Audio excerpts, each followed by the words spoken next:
Sa pagtitiyak ng direktor ng UP Philippine General Hospital na gumaling na sa kanyang karamdaman, si Senador Rodante Marcoleta agad inutos ng korte ang paglipat sa kanyang kustodiya.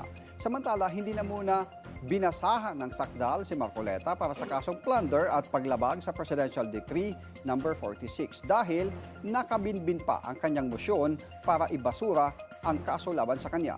May politiko update si Joan Manalo. Inilipat na sa New Quezon City Jail male dormitory sa Payatas si Senator Rodante Marcoleta matapos sinabi ng direktor ng UP Philippine General Hospital sa korte na wala nang iniindang karamdaman ang senador na nangangailangan ng patuloy na hospital confinement. Sa pagdinig na isinagawa ng Sandigan Bayan 3rd Division ngayong araw, ganap na iniutos ni Chairperson Associate Justice Carl Miranda ang paglilipat kustodiya ni Marcoleta.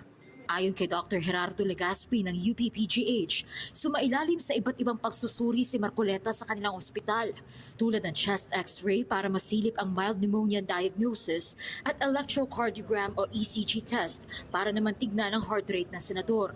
Personal rin anyang binantayan ni Legaspi ang pagsusuri ng 5 consultant ng Department of Internal Medicine ng kanilang ospital. Dito anya nakita ng mga espesyalista na looking comfortable na si Marcoleta at kaya na nitong kumilos ng mag-isa. Dagdag ni Legaspi, kontrolado na ang hypertension stage 2 ng senador at gumaling na rin daw ito mula sa naunang diagnosis na mild pneumonia. X-ray ng PNP General Hospital, pinareview ko independently. Like ano naman, pinasahan din ng pneumonitis, aming chairman ng Department of Radiology. So, nag-agree naman na meron talaga. So, ang paggagamot na ginawa sa PNP General Hospital will take effect. Maganda kay Senator. Let's clear up na. Pero kinakailangan pa rin daw sumailalim ni Marcoleta sa 1 linggong isolation para hindi makahawa sa iba at dahil na rin sa matandang edad nito. Agad namang tumalima ang PNP-CIDG sa utos ng Sandigan Bayan at dinala si Marcoleta sa New Quezon City Jail male dormitory sa Payatas.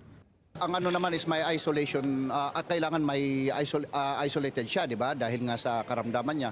And nakita naman na yung facility na yon and the BJMP can provide with that, can abide with. Personal din anyang bibisitahin ng mga maestrado ng 3rd Division ang detention facility para masiguro ang kakayahan ng health personnel na makapagbigay gamot at medical assistance kay Marcoleta.